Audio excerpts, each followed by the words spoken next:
Hello বন্ধুরা, দেখো আমি আমার বউকে নিয়ে বাগানে চলে এসেছি কিছু আলু ওঠাতে। আমি আমার সুন্দরী বউকে টিং টিং করতে করতে আমার বাইকে করে নিয়ে বাড়িতে চলে আসলাম। আমাদের ভিডিও কার কার ভালো লাগে অবশ্যই জানিয়ে যাও, আর ভিডিওটি যদি ভালো লাগে অবশ্যই একটি লাইক আর আমাদের চ্যানেলটি সাবস্ক্রাইব করে পাশে থাকো প্লিজ। এখন কিন্তু আমার কাজের পাশাপাশি আমার বউ আমাকে অনেক হেল্প করে। এই যে দেখো আমার বউ আলু ধুয়ে দিচ্ছে আর আমি এখানে সুন্দর করে কুচি কুচি করে কেটে নিলাম। আসলে দুজন মিলে কাজ করলে কাজটা অনেক সহজ হয়ে যায়। তোমরা কে কে স্বামী বা বউয়ের কাজে হেল্প করো অবশ্যই কমেন্টে জানিয়ে যাও। এই যে দেখো বউটা আমার কত সুন্দর করে বাচ্চাদের দুধ খাওয়াইলো। এদিকে আমি একটা নতুন স্টাইল আজকে মাংস রান্না করব। ফার্স্টে মাংসগুলোকে আমি সিদ্ধ বসিয়ে দিলাম।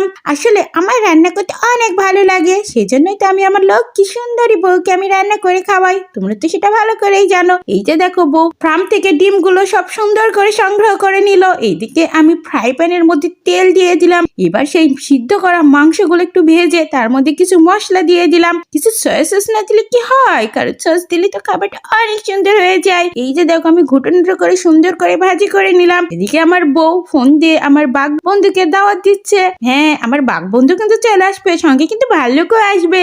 অনেক মজা হবে, তাই না বলো বন্ধুরা? এই যে দেখো আমার সুন্দর করে রান্না হয় প্রায় শেষের দিকে। আমি এবার একটু পানি দিয়ে দিলাম। দেখেছো স্টার মশলাগুলো কি সুন্দর ভাসছে। তোমরা কি কেউ খাবারে স্টার মশলা ব্যবহার করো অবশ্যই জানিয়ে যাও। এই যে আমার বউ আবার গেম খেলায় ব্যস্ত, সে খুবই বাচ্চা একটা মেয়ে।